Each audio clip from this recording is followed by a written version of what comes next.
ফুৰিলে নহব। আপোনালোকে এই খঙীয়া ঔগুৰি ঘাটত জন্মগ্ৰহণ কৰি গাঁওখনৰ কাৰণে, সমাজখনৰ কাৰণে, উঠি অহা প্ৰজন্মৰ কাৰণে, অনুষ্ঠানৰ কাৰণে, প্ৰতিষ্ঠানৰ কাৰণে, দহৰ উপকাৰৰ কাৰণে কি ভাল কাম কৰি থৈ গ'ল। সেই ভাল কামৰ আদৰ্শই হ'ব ৰুক্মিণী মন্দিৰ। আজি আমাৰ মাজত শংকৰ মাধৱ কায়িকভাৱে নাই, মহাত্মা গান্ধী নাই, আমাৰ জ্যোতিপ্ৰসাদ আগৰৱালা নাই, ৰাভাদেৱ বিষ্ণুপ্ৰসাদ ৰাভা নাই, আজি সুধাকণ্ঠ ভূপেন হাজৰিকা নাই, আৰু এতিয়া ৰিচেণ্ট আমাৰ এই জুবিন গাৰ্গো নাই। কায়িকভাৱে নাই, কিন্তু তেওঁলোকে সমাজৰ কাৰণে যিখিনি অৱদান দি থৈ গ'ল, সেই অৱদানে আজি তেওঁলোকক চিৰসজীৱ কৰি ৰাখিছে। গতিকে আপোনাৰ এই দেহ দ্বাৰকা কালসাগৰ, কালসাগৰত এদিন এই দেহ দ্বাৰকা বিলুপ্তি হৈ যাব।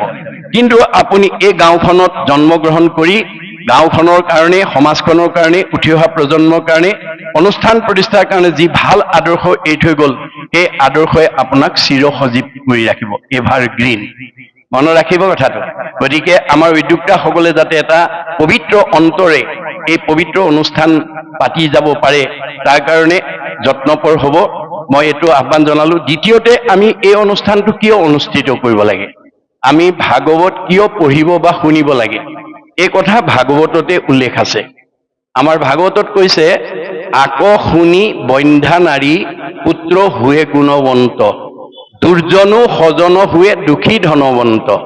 ভাগৱত শুনিলে সতী সন্তান নোহোৱা মহিলাই সুযোগ্য সন্তান পোৱাৰ যোগ্যতা লাভ কৰে।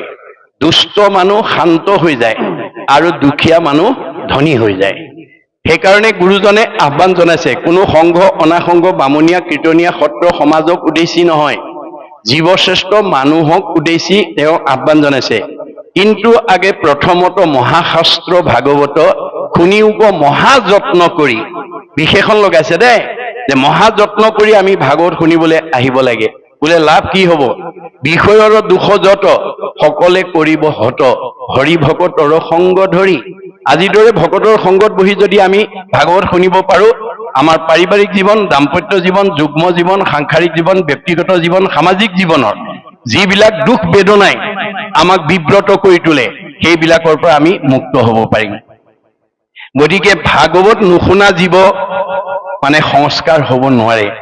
সেইকাৰণে আমাৰ ভাৰতবৰ্ষৰ প্ৰথম কোনে ভাগৱত শুনিবলৈ বাধ্য হৈছিল, যিজনক ভগৱন্তই ভাৰতবৰ্ষৰ শ্ৰেষ্ঠ বৈষ্ণৱ ৰজা কৰি জন্ম দিছিল, যাৰ নাম আছিল পৰীক্ষিত।